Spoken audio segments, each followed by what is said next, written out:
ஈரோடு கிழக்கு இடைத்தேர்தலில் வெற்றி உறுதியானதை அடுத்து திமுகவினர் உற்சாக கொண்டாட்டம்.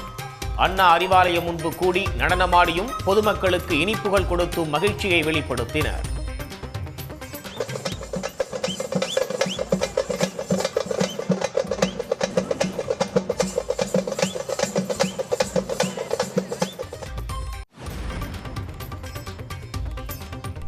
ஈரோடு கிழக்கு தொகுதியில் 3ஆம் இடத்தை பிடித்த நோட்டா.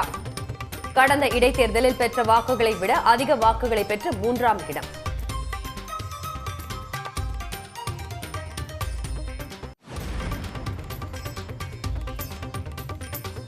டெல்லியில் 27 ஆண்டுகளுக்கு பின் பாஜக ஆட்சி அமைக்கிறது. 47 தொகுதிகளில் ஆம் ஆத்மியை வீழ்த்தியது.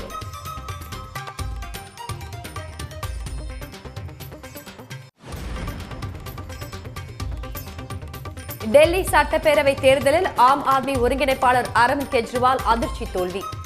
மணீஷ் சிசோடியா, சத்யேந்திர ஜெயின் உள்ளிட்ட கட்சியின் 2ஆம் கட்ட தலைவர்களும் தோல்வியை தழுவினர்.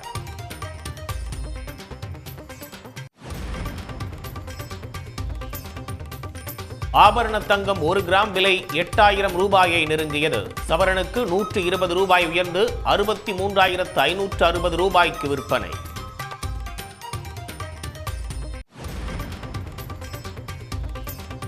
ஒன்றிய அரசின் பட்ஜெட்டை கண்டித்து தமிழ்நாடு முழுவதும் இந்திய கம்யூனிஸ்ட் கட்சி சார்பில் போராட்டம். விலைவாசி உயர்வு, வேலைவாய்ப்பு இன்மை குறித்து எந்த அறிவிப்பும் இல்லாமல் பட்ஜெட் நகலை எரித்து எதிர்ப்பு.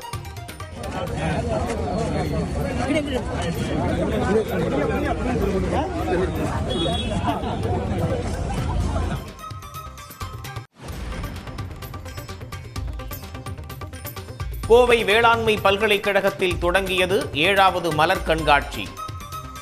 மலர்களால் உருவாக்கப்பட்ட உருவங்களை கண்டு ரசிக்கும் சுற்றுலா பயணிகள்.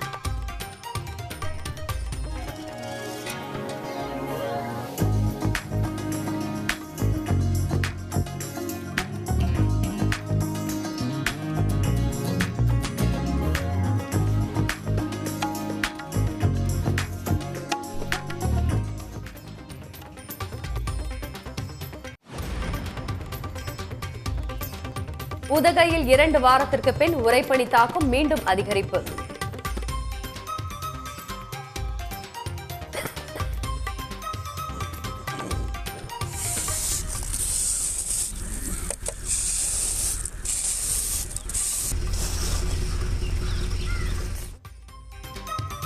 பகலில் அதிக வெயிலும் இரவில் கடும் குளிரும் நிலவுவதால் இயல்பு வாழ்க்கை பாதிப்பு.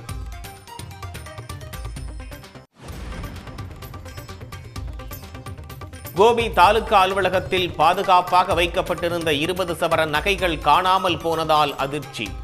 14 லட்சம் ரூபாய் மதிப்புள்ள நகைகள் மாயமானது தொடர்பாக போலீஸ் விசாரணை.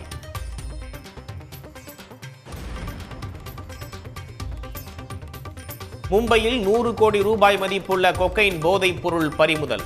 கடத்தல் கும்பலைச் சேர்ந்த 4 பேர் கைது.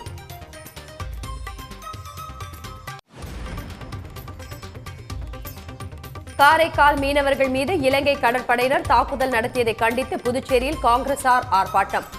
போலீசார் கைது செய்ய முயன்றதால் தள்ளுமுள்ளு.